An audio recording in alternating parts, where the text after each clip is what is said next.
Your source for sports and entertainment updates. Stay tuned for more insightful analysis. I'm just saying news with Rock New Era and Tetra. I'm just saying. Speaking of battle rap, shit. I have to say. Oh, it's time to turn up now, man. If you a rapper now, you can't come in with that mumble bullshit. Exactly. No more. Like this battle right here. This shit right here, nigga. This shit right here.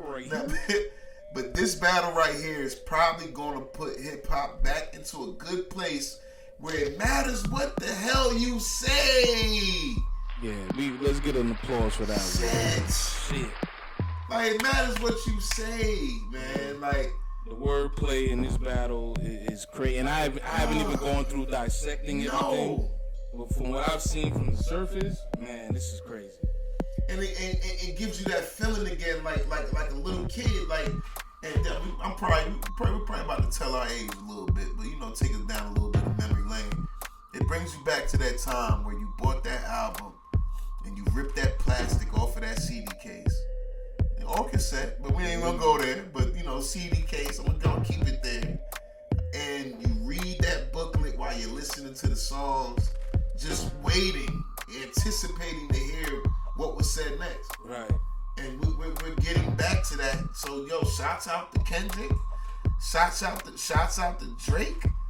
Shit, shouts out to J. Cole for backing up and seeing what was unfolding and say, you know what, I'm just gonna be an audience member on this one. Yeah, I'm glad he did, cause this didn't need a third, cause all J. Cole's gonna do is come in and be the media. Yeah. We want to see blood. Get out, dreadhead. Yeah, we want to see blood, bro. We don't want fucking sweatpants and hoodie and shit. Yeah, go hug a fucking tree. Get out of the way. Nah, shouts out to Cole. The Cole one. Yeah, he's that, yeah. Especially when you talking about lyricism. Yes, man. From the warm up on. But damn, what people are saying is this is the best battle, best rap battle ever. Yeah. Now we go like you said, we might not have to show our age. We can go back to some real rap battles. Yeah. I don't know if it was equal. I might say that it probably in this day and age it was needed, and maybe the importance of this rap battle was more than the ones that came before. But as far as the equal competition, I don't think it was equally competitive. You know what I look at it like? It was like it's. Would I say the best battle rap or the most iconic? I can't really say, because I guess it'll be a generational thing in a sense. But to piggyback what Tetra said, it was perfect sense. It made perfect sense. It's like it was unequal, but both players' scores were the highest it's ever been. Right. It's like, so if that makes sense, it's like the other battles were like a game that was like 99 to 100, or 84 to 91, and then this one was 122 to like 132. Yeah, it was back to back. But it was all was so needed. And at the time, like Tetra said, at the time of what we dealing with now with hip hop, we need storytelling back. We need lyrics, and mind you, let's say all this shit, and let's say everything that was said was fake. It's still needed, because at the end of the day, this is entertainment. Yeah. I'm not saying that what was said was fake, but it brought something back to it. It brought that, that competitive aspect to it. But showing that we ain't gotta actually shoot each other, kill each other. We know Drake and Kendrick ain't gonna go outside and start trying to blast each other. Even though Drake's security guard did get shot, I don't know what that's about. Weston, he did say something about dropping a location, Kendrick, and one of his shit. So I don't know, man. But a lot of news stations that were picking it up were trying to make the connection, and I'm like, I can remember back with the Pac and Biggie thing. Everything was East Coast, West Coast, East Coast, West Coast. So, I'm glad that it's over. I hope it's over. It probably won't be. I don't know. Yeah, but I don't see how they can outdo what they just did. Yeah. And for these battles to be literally hitting the charts. Yeah. Like that shit is just, Cause all these things on that album, like. Yeah, exactly. Like, is this even gonna be an album? Like honestly, somebody just make a compilation, have all the battles lined up from the beginning to end, the timeline, and sell it. Yeah. Sell it as a project. That shit would be something that people would have. That'd be like one of those golden ticket moments of hip hop. Yeah, man. Where you 20, 30 years later, you be like, check this out. I got the original copy of the, you know what I'm saying? They'll probably bid that shit for $1 million. They'll probably, whoever would buy the rights to that, bid it for like $1 million. The regular people will not have that. But we did get a chance to see it from while it was happening. Yeah. See it unfold, and it's a good thing. It really is good. But you know what battle was crazy? Now, we can go back, of course, the Pac Big, of course, that was like the, you can go further back than that when you go back to fucking Eazy-E and NWA. Ice Cube versus NWA. Ice Cube versus Cypress. Man, Ice Cube versus the guy there, Ice Cube. Hold on. You said your name a lot, bro, but Ice Cube versus Common Sense. Like, come on. Was getting there, man. It got real. But then you got your battles. You got your battles that luckily didn't, of course those didn't go get bloody and deadly. It was really only one main one that really got deadly. But one of the best ones I would say for me would be Jay-Z and Nas. Yeah. And you know what it was too? It wasn't even just the battle part. It was at the time it came out. This was like the next huge battle after Pac and Big. Right. Like, so it was with two big artists. Yeah. So you were always on your kind of at the edge of your seat, and I'll never forget the day.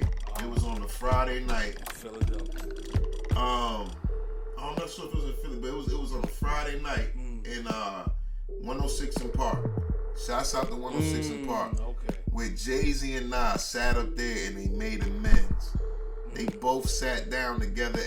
That was so epic because there was so many other battles that came from behind that. Like, remember, we see Jay-Z, Nas, and all of that, but like there was little small battles underneath. Like you had shit with guys under Jay. You had State Property going up against fucking D-Block. D-Block, yeah, man.